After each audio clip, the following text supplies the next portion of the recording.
కిలోమీటర్ల మైలేజ్ ఇచ్చే కారు 5,50,000కే వస్తుంది అంటే డెఫినెట్గా మన మిడిల్ క్లాస్ వాళ్ళం ఇంట్రెస్ట్ చూపిస్తాం. Middle class families favourite car Maruti Suzuki Alto కొత్త మోడల్ మార్కెట్లోకి రావడానికి సిద్ధమవుతోందట. భారతదేశంలో అత్యధికంగా అమ్ముడవుతున్న బడ్జెట్ కార్లలో ఆల్టో కారు కూడా ఒకటి. మారుతి సుజుకి తన ఆల్టో కొత్త వర్షన్ను చాలా తక్కువ ధరకు త్వరలో రిలీజ్ చేయబోతుందట. మారుతి సుజుకి ఆల్టో కారుకు జపాన్, ఇండియా మార్కెట్లలో చాలా మంచి డిమాండ్ ఉంది. ఆ దేశాల్లో అత్యధికంగా అమ్ముడవుతున్న కార్లలో ఇది ఒకటి. ఇప్పటి వరకు 9 వర్షన్స్ రిలీజ్ అయ్యాయి. లాస్ట్ మోడల్ను 2021లో రిలీజ్ చేశారు. ఇప్పుడు 10వ వర్షన్ను పోటీ కంపెనీలకు ధీటుగా రెడీ చేస్తున్నారట.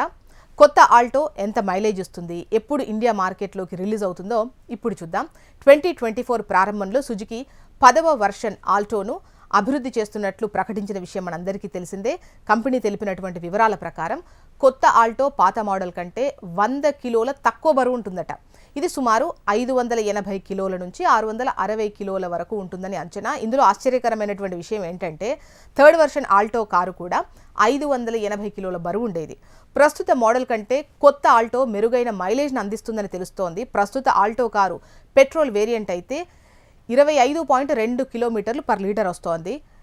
మైల్డ్ హైబ్రిడ్ వేరియంట్ అయితే కనుక 27.7 కిలోమీటర్లు పర్ లీటర్ మైలేజ్ ఇస్తోంది. రానున్న కొత్త మోడల్ దీనికి మించి మైలేజ్ ఇస్తుందని సమాచారం.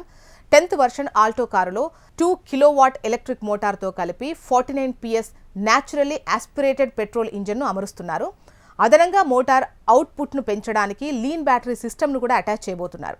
వీటన్నింటిని బట్టి కొత్త ఆల్టో 30 కిలోమీటర్లు పర్ లీటర్ మైలేజ్ను అందిస్తుందని అంచనా వేస్తున్నారు. ప్రస్తుత సుజుకి ఆల్టో పెట్రోల్ వేరియంట్ అయితే 5,83,000కు ఉంది. మైల్డ్ హైబ్రిడ్ వర్షన్ అయితే కనుక 6,65,000 రూపాయలకు ఇండియా మార్కెట్లో దొరుకుతోంది. ఇక త్వరలో విడుదల కానున్నటువంటి ఆల్టో కొత్త వర్షన్ ప్రారంభ ధర వచ్చేసి సుమారు 5,46,000 వరకు ఉంటుందని అంచనా వేస్తున్నారు.